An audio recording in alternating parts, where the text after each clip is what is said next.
Salut, bienvenue dans Jeu de puissance. J'espère que vous allez bien. Comme on m'a fait remarquer dans les commentaires, on m'a demandé ce que je pensais de Patrick Roy et de son arrivée aux Islanders, si je pouvais faire une analyse. Donc j'ai lu, j'ai écouté, j'ai regardé pour voir ce que je peux vous dire par rapport à Patrick Roy. Il faut dire que je ne suis pas particulièrement les Islanders.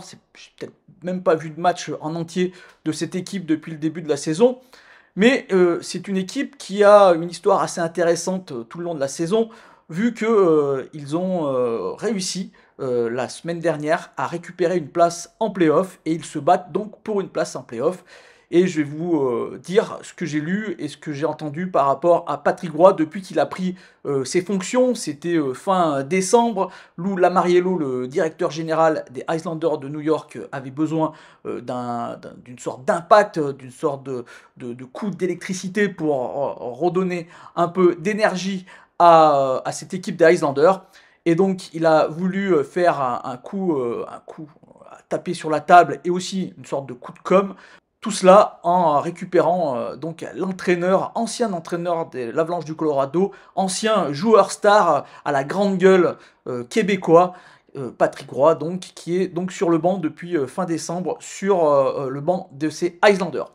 Comment ça s'est passé? Ça s'est pas passé vraiment, à mon avis, comme le pensait Lou Lamoriello, le directeur général. L'électrochoc n'a pas été immédiat, ça a été plutôt en dents de scie. Donc une équipe qui a fait vivre à ses fans une sorte de montagne russe.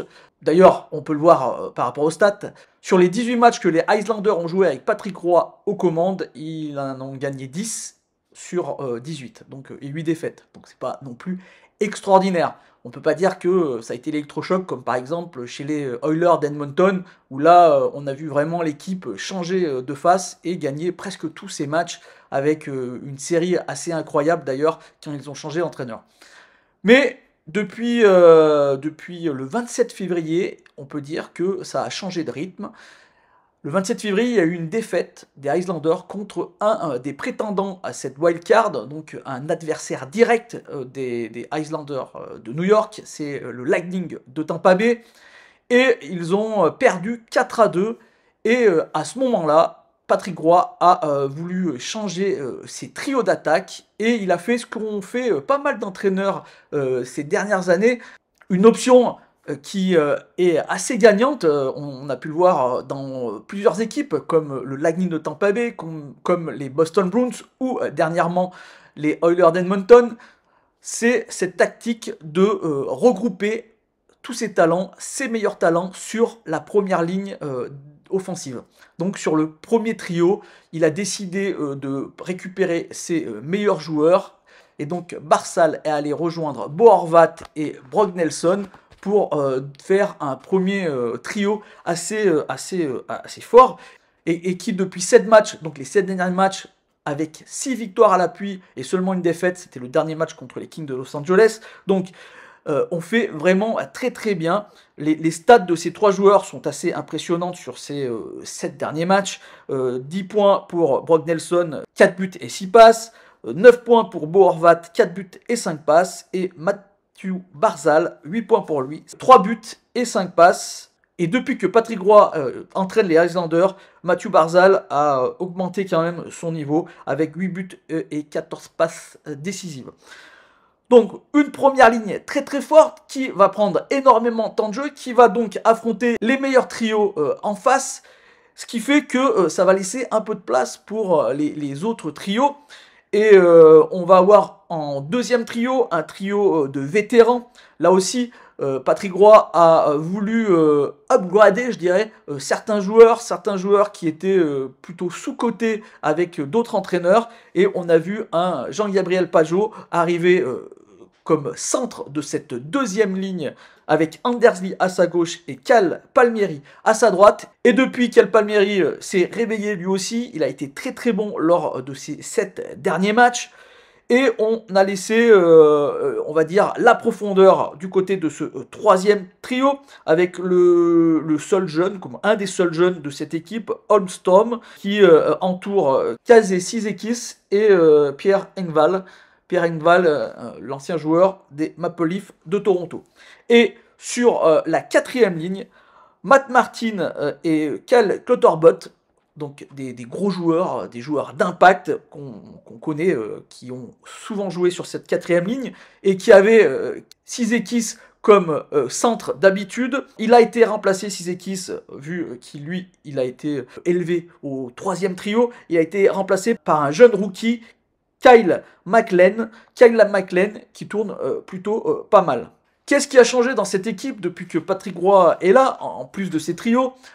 D'après ce que l'on dit, ce que disent les experts, c'est que déjà, c'est plus propre. Le jeu des Islanders est beaucoup plus propre qu'à l'époque de Lambert. Le jeu des Islanders avait des gros soucis de concentration. On faisait beaucoup de pertes de balles dans sa zone défensive. Les remontées n'étaient pas vraiment très propres. Et là, on a des sorties de zone défensive qui sont beaucoup plus propres.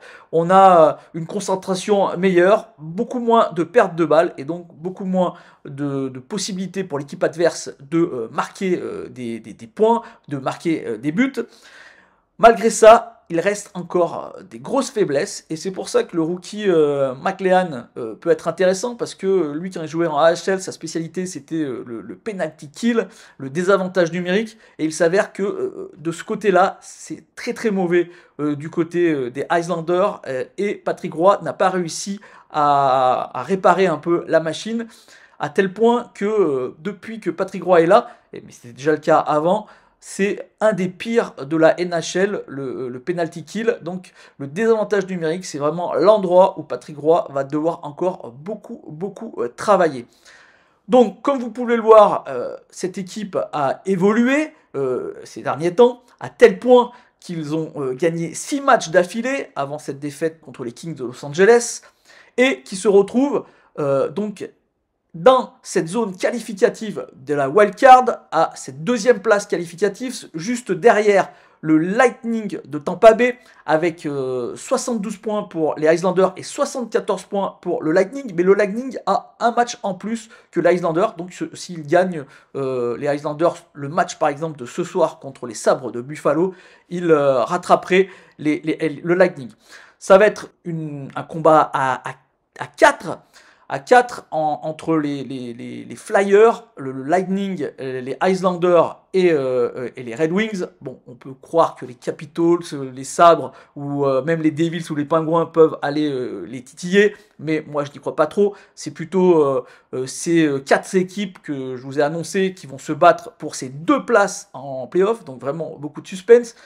Le fait que les Islanders ont réussi à récupérer cette place, c'est aussi parce que les Red Wings ont eu vraiment un gros trou d'air. 6 défaites d'affilée pour les Red Wings, ce qui les a fait chuter de cette place qualificative. Quand je pense que Patrick Kane, donc un joueur très expérimenté, nous disait il y a 2 semaines de cela que les Red Wings de Détroit étaient capables de battre n'importe quelle équipe en playoff et donc d'aller très très loin. Mais pour cela, il faut d'abord qu'il se qualifie. Patrick Kane a parlé peut-être un peu trop rapidement du côté de Détroit.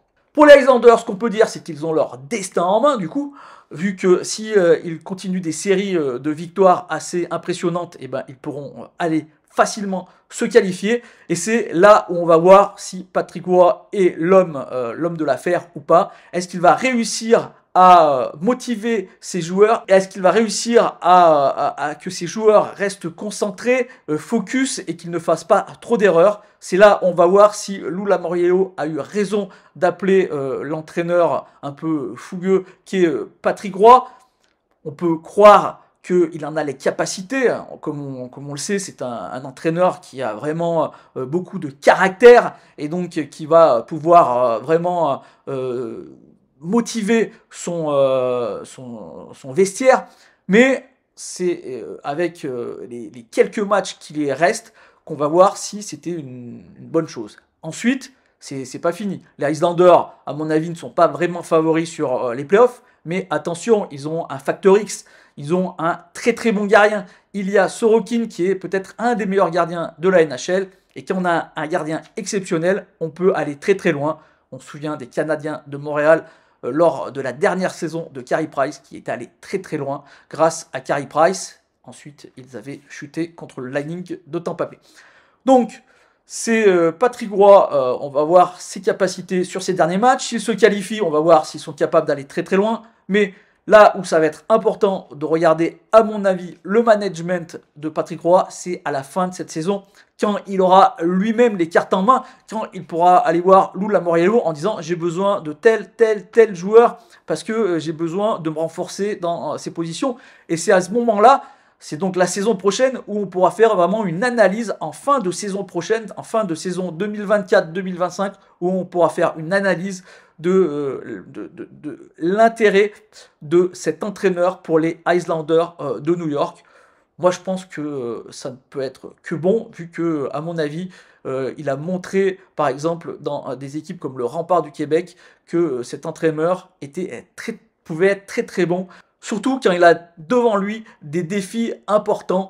Il faut dire que les Islanders n'ont pas beaucoup bougé, si ce n'est, ils n'ont pas bougé du tout d'ailleurs pour à la date limite des échanges. Ça reste une équipe qui reste assez stable année après année. Vraiment le gros apport ça a été Bo Horvat par exemple la saison dernière, mais avant il n'y en avait pas eu vraiment. Et donc c'est une équipe qui reste assez stable et Lou Lamoriello ne veut pas changer ses habitudes. Donc le défi va être vraiment très compliqué pour Patrick Roy la saison prochaine. Voilà, j'espère que cette petite vidéo vous a plu. Si c'est le cas, n'hésitez pas à me faire un petit like, un petit commentaire ou à la partager. Comme je vous l'ai dit, je lis les commentaires, donc si vous avez d'autres questions, n'hésitez pas à les poser. Et ne me parlez pas de la trade, je sais que je devais vous faire une vidéo sur la trade, je ne l'ai pas encore fait. Une sorte de procrastination par rapport à cette vidéo. Je vais essayer de la faire demain, mais je ne vous promets rien. Voilà, allez, ciao!